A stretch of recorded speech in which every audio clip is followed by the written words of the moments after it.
ये 2 क्वेश्चन करेगा किसी लेवल से आपको सब पता लग जाएगा, आइडिया हो जाएगा। अब आपकी बात प्रैक्टिस की। जब 7 और 11 मिनट के लिए मैंने आपसे बात कही मंथ, पहले जब आप आंसर राइटिंग की प्रैक्टिस करेंगे 7 और 11 मिनट वाले की, तो टाइम रखिए उसका कुछ फिक्स, यानी कि एकदम से ही 7 और 11 का क्वेश्चन मत लिखिए कोई सा भी, उसके लिए पहले टाइम ज़्यादा रखिए। जैसे ये 7 वाले क्वेश्चन के लिए आप 12 मिनट रखिए, पहले आप 7 उससे क्वेश्चन को 12 मिनट में करने की कोशिश कीजिए। फिर धीरे धीरे 1 हफ्ता लगेगा, 2 हफ्ते लगेंगे, फिर उसके बाद धीरे धीरे आपकी स्पीड बढ़ेगी, आप आएंगे 11 पर। फिर धीरे धीरे ऐसे ही 1 हफ्ते बाद फिर यहाँ पर आएंगे 10 पर, फिर 9 मिनट पर, फिर 8 पर, फिर यहाँ पर आ जाएंगे। ये एक प्रोसीजर दोस्तों, ये बिगर प्रोसेस के पूरा नहीं होगा, इसे आप एकदम से नहीं कर सकते। इसी प्रकार 11 मिनट के लिए आप पहले 100 मिनट रखिए, 16 मिनट रखिए क्वेश्चन के लिए, फिर 15, फिर 14, फिर 13, फिर 12, फिर 11 मिनट पर आप हो जाएंगे। ऐसे जी मैं इन क्वेश्चन बता रहा हूँ, जो 2 क्वेश्चन आपको बताए हैं डेली, इन्हें आप नोट कर लीजिए कॉपी पर, और फिर रोज इतने मिनट में लिखने का प्रयास कीजिए। पहले जो वो खुद ही देगा 150 शब्दों में, 2 शब्दों में है, तो 1 मिनट में लिख दूँ 150, 250, तो ये जो होता है 7 मिनट वाला 150 शब्दों में होता है, और ये वाला 250 शब्दों में होता है लिखना, तो पता लग जाएगा आपको। फिर आप जो यहाँ पे ये 2 क्वेश्चन बताए हैं उसे अपना स्टैटिक पार्ट से जोड़िए। करंट से क्या, कुछ करंट का रोल लिखना है कि आपको data, report, example, case study ये सब दे, ताकि आप उसे अपने कंटेंट को नया कर सकें। तो वो लिखने के लिए पर्याप्त है, ज़्यादा नहीं आता है, बहुत कम है डाटा, इतना यूज़ नहीं करना होता। मैं बता दूँगा आपको PY को 10 ईयर्स के जो लूँगा उसमें सब कंप्लीट हो जाएगा आपका।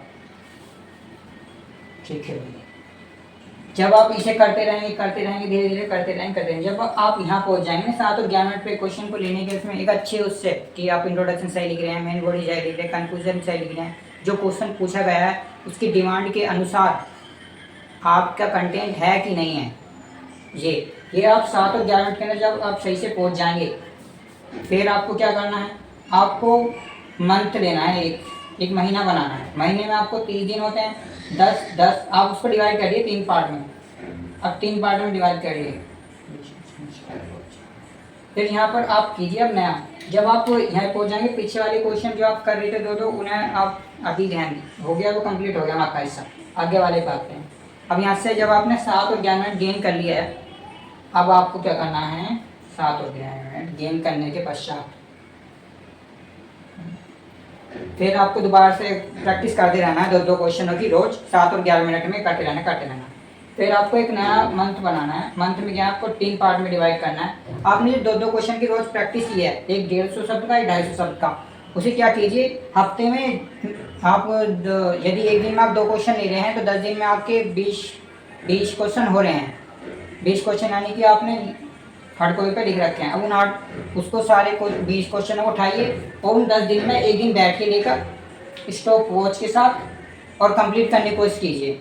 इसी प्रकार अगले जो आप उस 10 दिन से आगे के जो 10 दिन होंगे वहाँ पर आप ऐसे 2 क्वेश्चन की प्रैक्टिस कीजिए 7 और 11 मिनट में। फिर से एक दिन चूज़ कीजिए कोई सा भी, संडे मंडे का, और वहाँ पर आप बैठिए स्टॉप वॉच के साथ और लेने की कोशिश कीजिए। 20 क्वेश्चन 3 घंटे के अंदर लेने की कोशिश कीजिए। इसी प्रकार यहाँ पर कीजिए दोस्तों, इसका बहुत बड़ा फायदा होगा आपको।